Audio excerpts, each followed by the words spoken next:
Good morning, everybody, and welcome to Great Day Houston.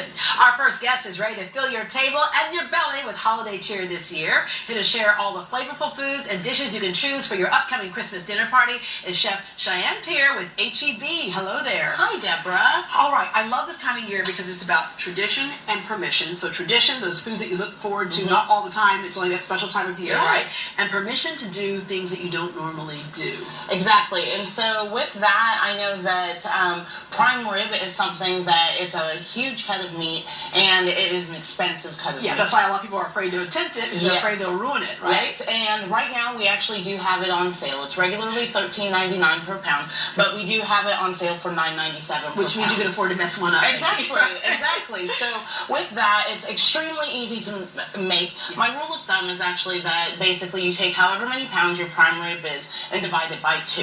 And what that means, you're going to put it into the oven at 350 degrees if you've got a bone in it, or 325 if there is not a bone, and then whatever that divisible number was, that's how long it's going to be in the oven. Right? It's slow and slow, just like any good barbecue that you would get here in Houston, low and slow. With this cut of meat, it's not something that you would say, I'd like a well done piece. You can get the edges of it, but you don't do a well done necessarily on this. Yes, you want it a little bit more pink in the center, and by all means, it is cooked in that center. I promise, I promise. But prime rib is something you want to see a little bit more on the red side. All right, meat is kind of like a blank canvas to take in all types of seasonings. Absolutely. And you all make it really simple. You don't have to figure it out. Exactly. And so what I did was I just sprayed the outside of this prime rib with a little bit of nonstick cooking spray. You can use olive oil.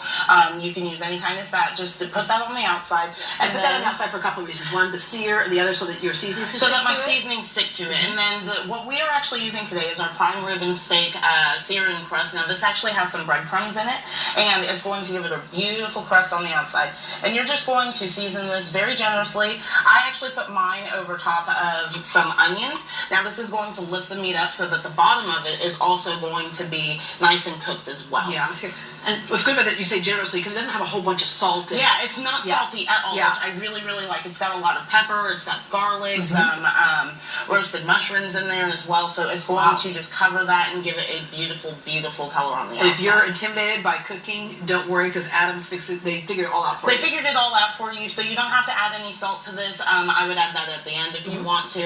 And then you get beautiful caramelized onions to go with this. And I normally serve this with our onion blossom and horseradish sauce because that is just a traditional pairing. Yeah, it's a great pairing. So we are going to put this into the oven, and then what we are going to pull out is the TV version, our fully cooked version. Wow.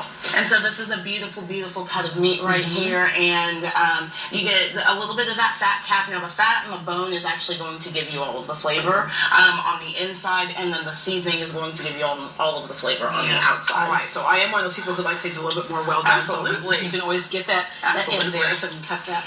There we go. But that, again, you're right, the fat that gives you that flavor. And let's give you a piece of that corner right there. Okay, and as we're doing that, let's do some of the sides that you have. Those potatoes. Potatoes are another thing that are kind of that blank canvas where you can do what you want with it. This is such a great recipe. Yes, ma'am. So this is actually our butter red potatoes. I love these potatoes because they actually stay very, very firm. And they have a lot of... I'm sorry, that's delicious. It's good, isn't it? Okay. But they stay firm. So they stay firm, and they maintain their sweetness very well as well. And we are actually cooking that with a little bit of duck fat today. We roasted those in the oven, and what I love about doing the prime rib and potatoes together is that with these, you actually get to put them into the oven with the prime rib, and then that way you're not having to go back and forth, stove, oven, and everything else in between. And this is great the next day, too. Absolutely. And you can use that as leftovers, throw that in with some ham, and make a hash out of it. You do whatever you want to do. And then, of course, the green beans, what's great about that is that you have those people who don't like vegetables or kids in particular. You kind of add some enticement to the green beans. Of course, and so we actually put just a little bit of glaze on top of that, some sausage as well. I do like to add a little bit of meat, and then, like you said, it entices the kids a little bit more, and then they're not afraid of something green on their plate. Yeah, so something to wash it down with. We have some wine today. We are featuring all of our Cabernets right now. We, starting tomorrow, will actually be doing our Cabernet sale just for Christmas. They are going to all be 10% off.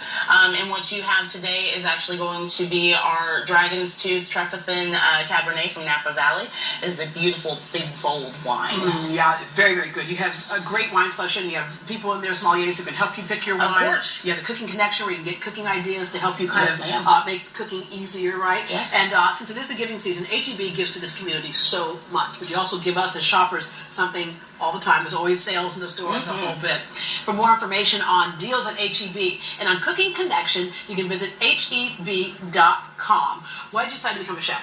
I decided to become a chef because I was always in the kitchen with my grandparents mostly, and they had a TV every single room of the house, and including the kitchen, and we just watched Cooking Channel all the time. And I was like, I love doing this. And the cornbread was actually my first recipe I made by myself. They're watching you right now. Yes. All right. Coming up, Great Days, Christina Cooker chats with Hollywood star Steve